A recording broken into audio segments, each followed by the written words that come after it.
Thank you, and good afternoon, everyone. We've got a great panel to discuss a topic that's really as big as the world. I mean, we've got to talk about not only the energy transition. I think we have to address the implications of what happens if we don't meet that energy transition in an expeditious fashion. And of course, this is all happening at one of the most turbulent economic moments I think any of us can remember. To begin, I'd like to turn to Wally, who among many other roles served as Deputy Treasury Secretary during the Biden administration. And I think it's important to, again, just sort of ground ourselves in what we're talking about and why it matters. And at the end of the day, what we're talking about is mobilizing the literally trillions of dollars necessary to make a transition over the next many decades from an economy that largely is run on fossil fuels to one that is run on clean energy. And doing that, of course, with the understanding that doing so will reduce emissions and hopefully sort of allow us to bend the curve on planetary warming. If we don't do that, we face truly catastrophic consequences. Now, right now, there is a stated goal of mobilizing roughly $300 billion a year from the developing world towards the emerging world to support climate finance. Many experts, though, say $1 trillion a year is more needed, maybe more. So, Wally, I wonder from your perspective, having worked on this very issue inside the administration, why does this matter, especially at a moment where this administration is framing big decisions much through the lens of sort of near-term national interest? Why is it in the national interest for a country like ours, an economy like ours, to be thinking about the energy transition in the rest of the world over the next many decades? Great question, Dave, and I think it's a good way to start because we should ground this in the fact that what we know is true. Climate is a global issue. What happens in sub-Saharan Africa, what happens in East Asia with regard to climate matters to all of us, but let me make this very practical because I think that's what we need to do. Climate is one of the greatest drivers of migration in the world. If we don't solve this, you are going to continue to see the movement of people and things from the global south to the global north. Migration will continue in ways that are irregular and hard to manage for countries in the global north if we do not solve this climate challenge. The second one, to get to another issue that matters a great deal, is trade. I was just in South Africa, and in South Africa, I was there, and they have a huge plant that produces Ford vehicles. As you make the transition, will they be driving Ford vehicles or will they be driving BYD vehicles should matter to us as well. And today, if we're not making investments to try and build the next generation of clean energy vehicles in America and be able to export them to the rest of the world and building a system to do that, we're going to lose out on the ability to sell American goods to the rest of the world. And then finally, in order to finance this transition, we have focused a great deal on government finance. But for those of us who are in finance, what we know is the only way we solve this is if the private sector gets involved. You need to meet the kind of numbers David just mentioned, you need private capital. And ultimately, we want our financial firms, we want our institutions to participate in what could be the largest economic transition that has happened over the last 100 years. We want America to be in the lead. The only way to do that is if we fully participate and we help design the rules of the road. And if we don't, we have to assume, we have to know that China, who's been making investments, who've been thinking about this, will do so, and they'll do it in a way that is to our advantage. So taking the lens of just a US official who thinks about American policy, there are moral, there are economic, and there are, of course, global reasons for the U.S. to want to be the leader here. And if you focus on any one of the three, the actions that we take today to deal with climate finance matter a great deal.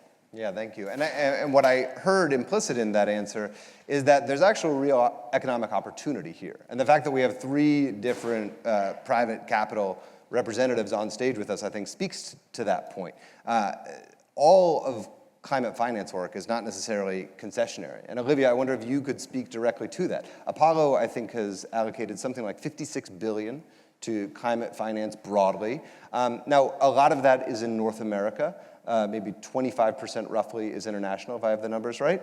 Can you talk about, as you think about deploying capital towards climate finance broadly, where are you seeing the greatest opportunity? And also, what are some of the areas where maybe you're not getting into the game just yet? Absolutely. So, gosh, about 3 years ago now, remember Mark Rowan called us into a room and said, hey, it feels like we're putting a lot of capital into financing the transition.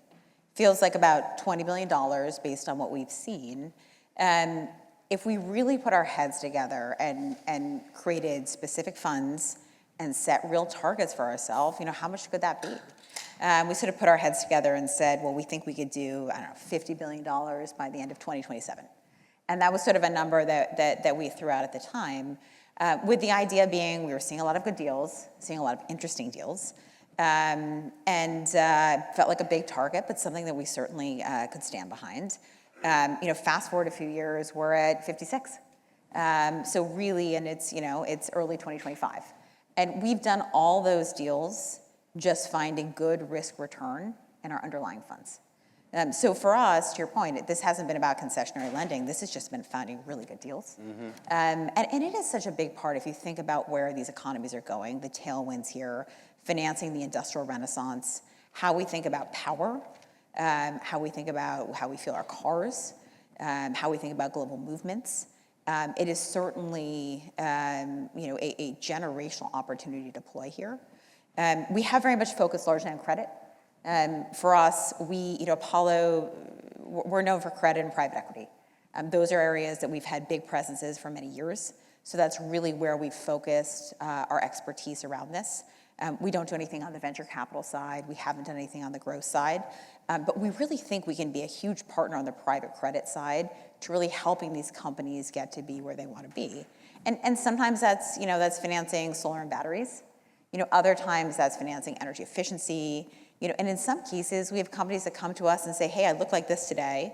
I want to look like that tomorrow. There's this real sort of brown to green transition that is underway, and I need Apollo's help in really financing that.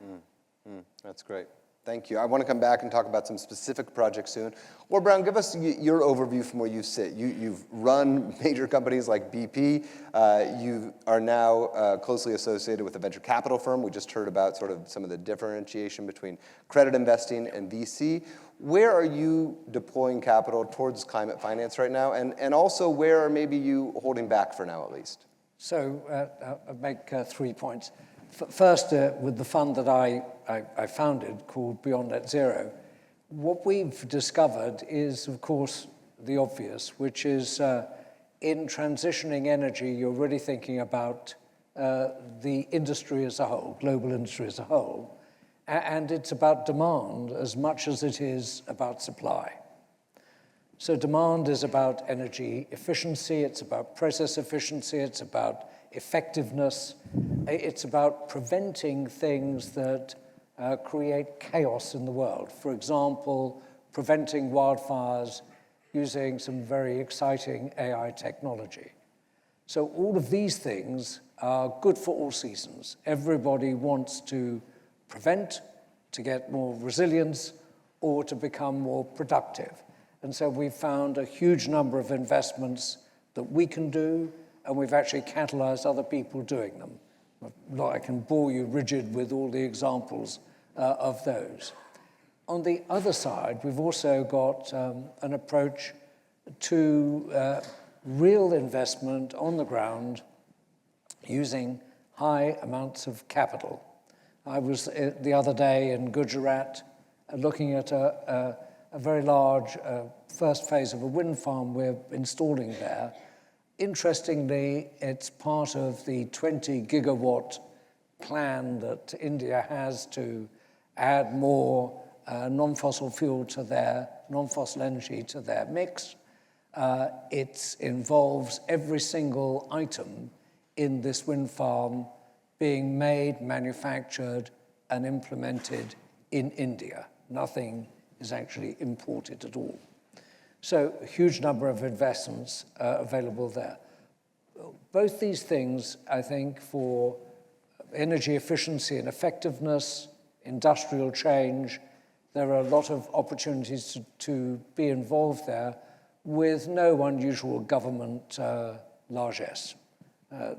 It's not subject to the stroke of the pen risk. It's something which is decidedly within the canon of industrial investment. The same is true all over the world with what you might call replacement of energy. However, that will in the end be limited. There will only be so many great investments to make. And therefore we need one other ingredient.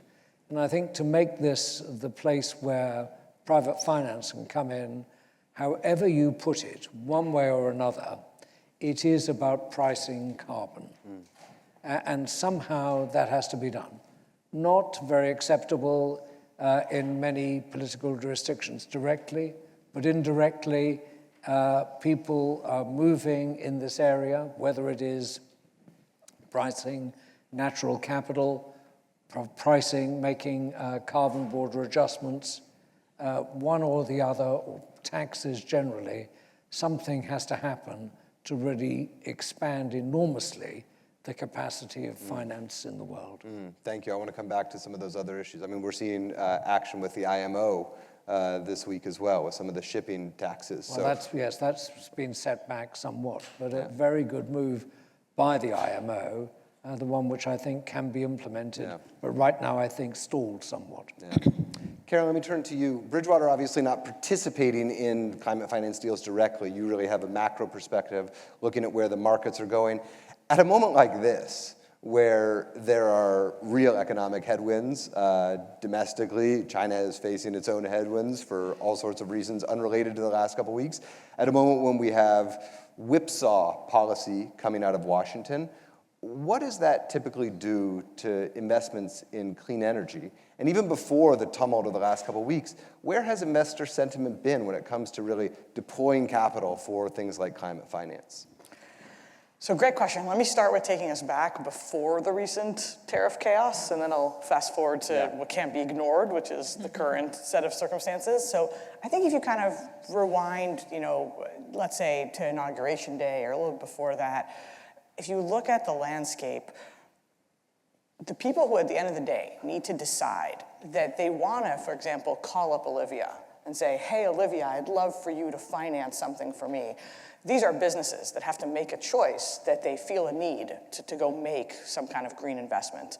Then you ask yourself, what leads them to go make that decision, right? And so I think first we had many years where businesses really did believe in the concept of transition risk. The world would go to a place where the set of incentives and policies that are facing them would leave them as losers if they didn't get to a lower carbon net zero world. So whether that means one day there'll be carbon pricing or there'll be subsidies or consumers won't want you to do it, they felt uncomfortable to say, I'm just gonna hang out as is and hope that if in 10 years I'm still emitting as much as I am, my business will be okay. And what you saw is that the meaningful shift we saw in policies across the world to prioritize climate less. Because if you take Wally's comments, I mean, it really is somewhat of a tragedy of the commons, right? Because no one country affects the overall trajectory. And so you had a big shift that, you had the Europeans go through Russia invading Ukraine and then realizing, wait a minute, we've prioritized climate so much, we have to think more about industrial competitiveness, about energy security for ourselves. You had Trump's election in the US clearly make the same turn to say we're really gonna prioritize much more industrial competitiveness, much more energy security for ourselves. So the landscape shifting away from prioritizing in any jurisdiction, I think really lowered the view that that transition risk was coming and made businesses feel less that they have to go after this.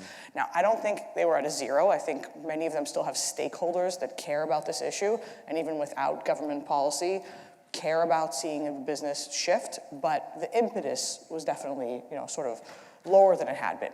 Where we're lucky is that because we're so many years into talking about this problem, and for example, the Chinese had put all the years that they did into industrial policy, getting some of these new technologies competitive, that just in their course of business, doing what they're going to do, oftentimes just the right economic decision is to do something green.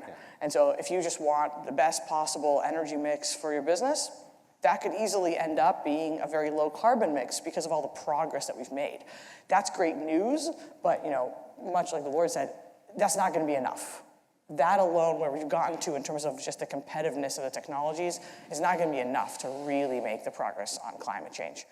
And so I'd fast forward to today and say, look, the biggest thing that's changed, and I don't think anyone in the room is going to be surprised by any of the comments that I'm making on this, is that uncertainty has just gone up massively.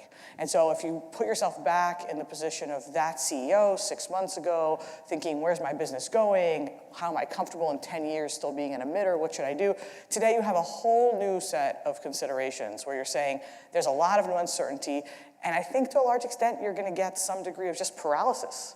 Let's wait, let's not make decisions, let's put off any decisions I don't have to make right this second, because the landscape is hard for me to read, and it's tough for me to know if I'm gonna do any project, what's the landscape behind that gonna be, and is it gonna be economic or not? Too many of the core activities that people have been doing under different tariff regimes are just completely uneconomic. And so that paralysis is likely to slow a lot of the decision making, whether on green, on not green, on clean, on dirty, just any decision making. Yeah. I think that's right. If I could just add Please. on that, it's twofold for energy transition projects, right? It's uncertainty around cost, around tariffs. So many of the components, whether it's utility scale batteries, inverters, solar panels, et cetera, come from non-U.S. jurisdictions that are hit pretty hard here. But it's also around the IRA, right? There's a lot of uncertainty around the IRA.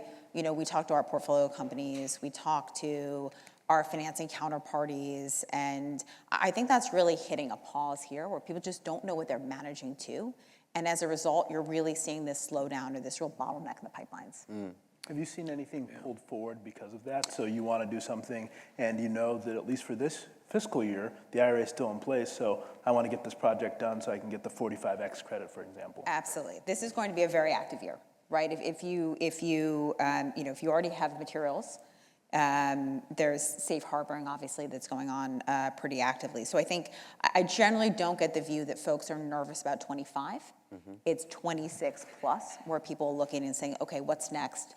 What does this mean? What is the timing? How are things shift? And by the way, what is everything going to cost? And I think the thing the IRA taught me most was the best way to attract private capital to deals and get a place like Apollo interested is reduce the cost of capital. Yep. And that's what we did through the IRA for building battery plants and manufacturing plants. And the more the public sector, instead of thinking about funding the entire thing, can create incentives that reduce the cost of capital or de-risk projects in certain places, I think that is one of the best ways to get the quantum of capital we're going to need to actually get to trying to solve this problem. Do you feel, just on the IRA, there's an effort underway, I don't need to tell you, to dismantle, potentially repeal. We'll see what happens with some of the tax credits, but I think a lot of it is in real jeopardy at this point. Do you feel like there was enough done to try to safeguard the IRA, to sort of Trump-proof it, given what we're seeing is likely coming down the road? I think the most important thing that was done was companies took advantage of the IRA. Yeah. And you look at a place like South Carolina, where now you have a huge hub of manufacturing that's happening around battery technology, or Georgia, and you look at the more than 20 Republicans in Congress who have said, we don't want the IRA to go away. Yeah. The reason is because it's creating jobs, it's creating real economic activity. I think that's the best thing that we could do. And I think in 2025, despite the uncertainty, which I think is a real thing, a number of companies that went to their boards and said, we're gonna make investments in this place, also have to counteract the uncertainty today with the fact that if we're going to make this investment, we want to take advantage of these tax credits that could go away in 26. So we're still going to go forward. So I do think that despite the headwinds that we see, you're still seeing a great deal of activity in the green energy space, because companies know that if you're going to build that plant, you would rather have the cost of capital be lower by getting access to this credit. And the way you do that is by building something that is going to help with the energy transition. So the most important lesson to me of this is that ultimately the best way to solve these problems is to do it in a way where you're combining public finance with private finance in a way that accelerates growth and creates jobs. And I think that's not just a formula for the United States, but it's a formula for anywhere in the world we're trying to do this work. Well, and hopefully is done with sustained and consistent industrial policy. We just heard Jake talking about when every 4 years the entire posture of the government changes when it comes to making these kind of decisions. You contrast that with China, which has had a 30-year pretty deliberate plan to build out its clean energy sector. You get very different results. Or Brown, you were wanting to jump in. No, I think it's a statement of the obvious that today the level of uncertainty is so high that most people would want to fold their hands. But interestingly, people, of course, in my experience, always want to come back in advance of all the uncertainty being cleared. And I think so, things will come, things will go. That would sound fine for a normal investment idea. But here we have a time-dependent idea. As time goes by and the less money we put into changing industrial processes and energy to reduce greenhouse gas emissions, the worse our situation is. Yeah. So this is a time-dependent issue, one which can't just be dismissed as saying, well, there it is. There it is not, I'm afraid. So it seems to me we've got plenty of things to do which can reduce the impact on the climate, greenhouse gas emissions, which really work on today's economics, and you can get them done. We have to also invest into tomorrow's technology, which will involve the integration, as always, of the best brains in the private sector and the university sector. And that's something which we need to preserve very carefully and make sure is not damaged. There's a tremendous number of things that can be worked on. Many people in this room, I'm sure, are aware of them all, which replace some of the fairly crude and primitive ways we're doing things at the moment to reduce greenhouse gases. There are much more sophisticated ways of doing that. And I'm confident there'll be breakthroughs, provided that we don't also reduce the necessary consistent investment in innovation that is needed to go forward. Yeah. Karen, we've talked about some of the economic headwinds for these kind of investments. What about the political headwinds? And I'm thinking specifically of the Republican war on ESG, if you will, that was taking place well before President Trump was reelected. But this administration has now really made it very clear that on certain issues, and I would say proactive climate action being one of them, they are willing to penalize institutions and companies that they feel don't support their views. Given that environment, have you seen boards and CEOs walking back some of their climate commitments? So first, I would say it is important. These companies are global, and they are looking at a global policy landscape. Yeah. And outside the United States, the idea that climate is a negative thing is like very baffling to people. And so, yes, the Europeans, Asians, they definitely want to think about weighing the different elements, right? The sense that you have to have trade-offs sometimes between industrial competitiveness and energy security and climate. Sometimes those things are all totally in sync. Like China found a way to basically say, we have an energy competitiveness problem where we don't always have our own energy. This way we'll build our own energy and we'll build jobs and it'll help on the climate. But that doesn't always line up. But the idea that those aren't three good, valid goals that you may trade off differently, I think most of the world is kind of baffled by that and thinks that all three of these things are important, they're going to shift in importance.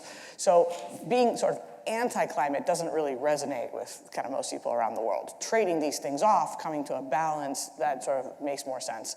That said, I do think that CEOs all over the world have seen that that balance has shifted. Nowhere as extremely as in the US, where you get, I have a problem with wind or, I have something against climate, but everywhere I think it's shifted to say, I think in large part impacted by both the security issues in Europe and now more recently the tone coming out of the United States, things have definitely shifted everywhere to say we have to prioritize economic competitiveness, industrial competitiveness, energy security ahead of doing things on climate. And so I think CEOs are hearing that and processing that and taking that into their decision-making, such that when they're looking at the options ahead of them, things that seemed more problematic in the past, that would mean more emissions in the short term, that would require more dirty energy, are seen as less problematic today, very few CEOs that cared about climate now say climate is no longer important at all, right? But they're reading the landscape that trading these things off is more acceptable, and that policy landscape is changing. So, Wally gave these great examples of you're getting these incentives to do it. That changes the economic calculus. You will go do more transition work if the subsidies are there to do it. And in comparison, let's not forget, pretty much everyone in the world has some kind of subsidy on the dirtiest forms of energy, right? And so the landscape we're starting with actually benefits emissions. It's the opposite of having a climate, a carbon tax that actually charges it. And so they've seen the actual incentives shift. They know they're less likely to get a subsidy in the near term. Olivia talked about people who are ready to do something with the IRA now. That just means someone who's not ready now in 2026, less likely to get it. And that's why you're seeing the transition to some degree away from climate commitments and so on. And then you have the particular in the United States, people are going to be less vocal, they're going to worry less about their official commitments because of the extremity of some of the speech about this. Thank you. I do want to shift our thinking to the developing world for several minutes towards the end of this conversation. And I come back to something I said earlier in the conversation, which is that the United States is on a path to decarbonization. It may be slowed, but we're on the path. China as well, Europe as well, Japan as well.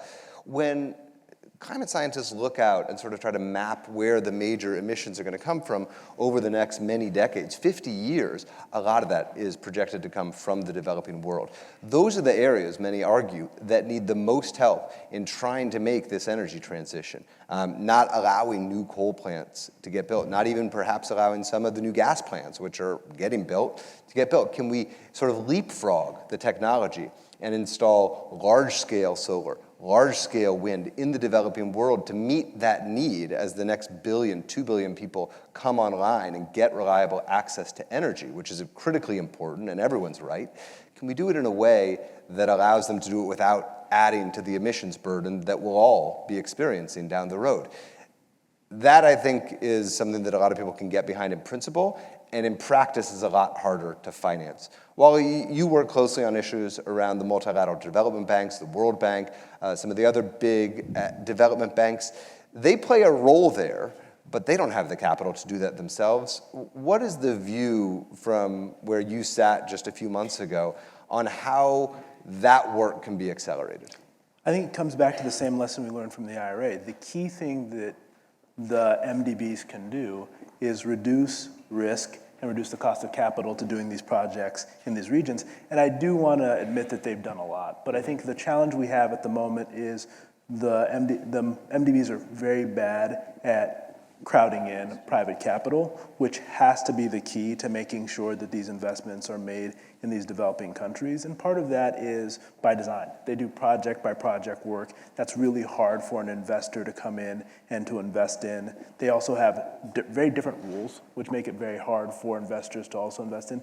And unfortunately, we have too many of these organizations, everything from the GCF to different programs. So part of this is really, how do you simplify what you're doing throughout the multilateral development banks? How do you use it instead of funding project by project to lower the cost of capital across the board for projects in developing countries? And then make the main how do we attract private capital to do this?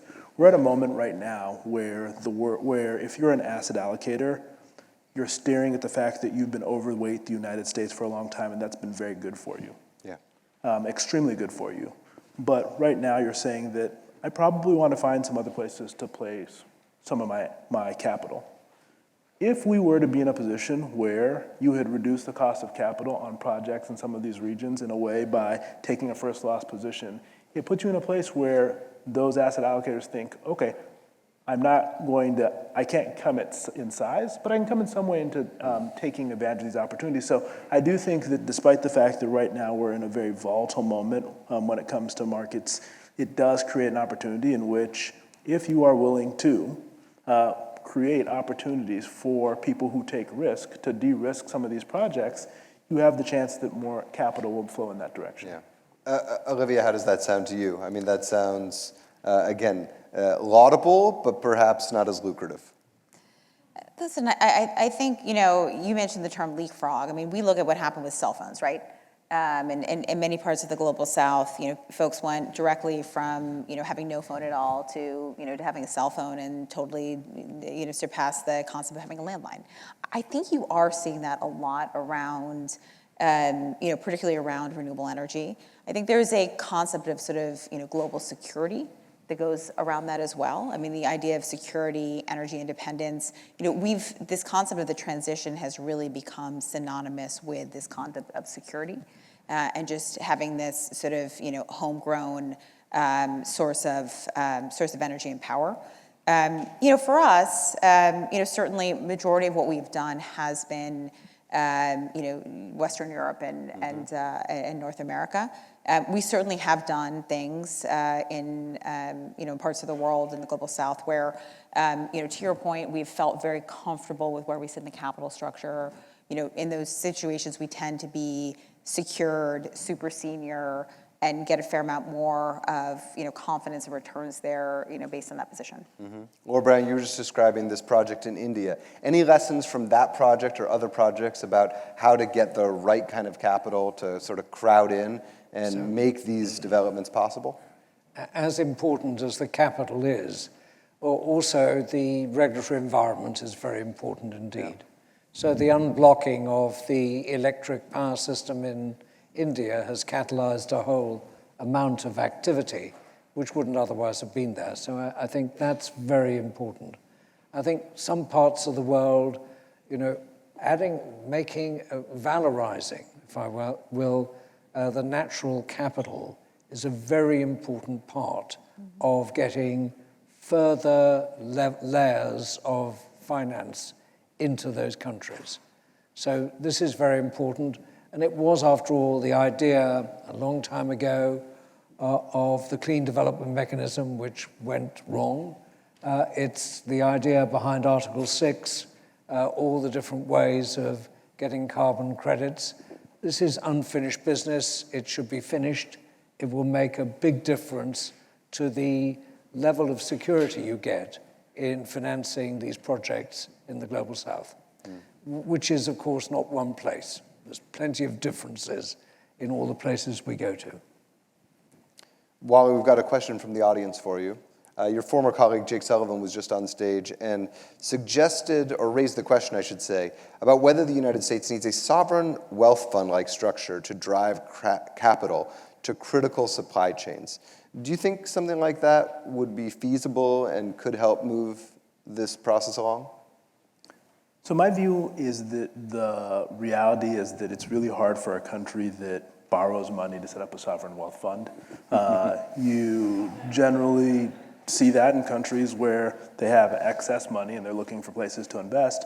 But I do agree with Jake that we do need more flexible vehicles to be able to invest in things. And we have a number, again, the problem I think is that we just have too many things that potentially need to be consolidated into one. For example, when we think about our foreign assistance, you have the DFC, you have XM, you have a bunch of other acronyms. Consolidating them, giving them more flexibility makes sense.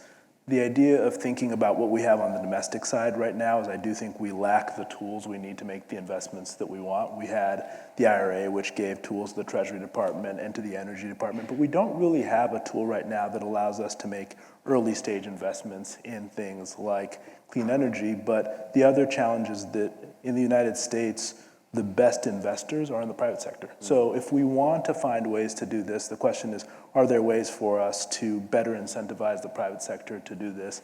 Is generally where I come from, just given that when you create pools of money that the government is then asked to allocate, it's complicated by the fact that the regulatory environment and political incentives sometimes take over from the main objective, which is making investments that are in the government's long-term interest. We've done it in some places, for example, in the defense space.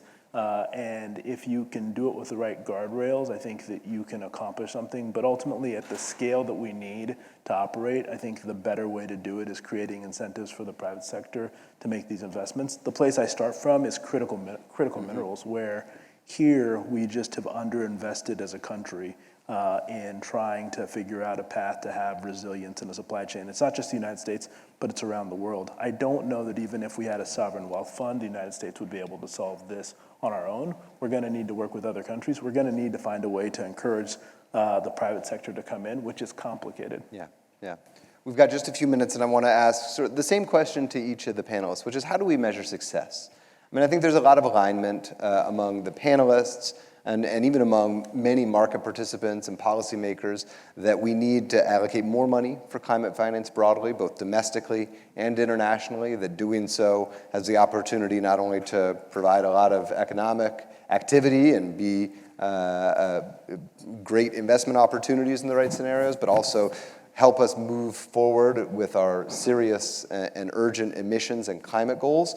But there's a long way between here and there. How, in the next couple years, 10 years, should we be looking back and saying, yes, we actually made progress towards these goals? Lord Brown, let me start with you. So I think some progress on Article 6, this is how do you use carbon credits in the world, is really important because it's the generic and actually all the specific incentive package which allows private finance to come in and actually make a return. Private finance will not come in unless it makes an appropriate risk-adjusted return. So that is very important because that catalyzes a lot of other finance along with it. So I say that's a very important measure. The other important measure is simply how much are we putting in? And is it going into the right places? Are people seeing returns on what they're investing in? All right. Seems to me that's it. Thank you. Karen, how are you going to measure success on this in the next several years? I'll say something similar, but simpler maybe, which is start with the United States. Can we really look and say the incentives we've put in place are appropriate, balancing all the different goals we have? I think it's very hard, especially if the IRA dies, to look at the mix and say we've given the right incentives for the private sector to both help us succeed economically and help us make progress on climate change. Yeah. Okay. Wally. My view is that ultimately the way to measure success is on greenhouse gas emissions. Are they coming down? You've got to make that our North Star. And if that isn't the case, then we've got to do something different. Yeah. Olivia? Take a slightly different angle. I think it's not actually all doom and gloom today. I mean, if you look about it, a report came out a couple days ago, 32% of power globally last year was supplied by renewable energy. Yeah. That's wild if you think about that. That is such a massive increase from where we were even a few years ago. So we're certainly seeing massive progress. Now, we're going to have power demand globally increase by another 25% over the next 25 years. If we look at that and we look at the components that come from renewable power, I think that'll be a really key indicator of success. Okay. We've got a great panelist, but we're out of time. Thank you all very much. Appreciate it. Thank you.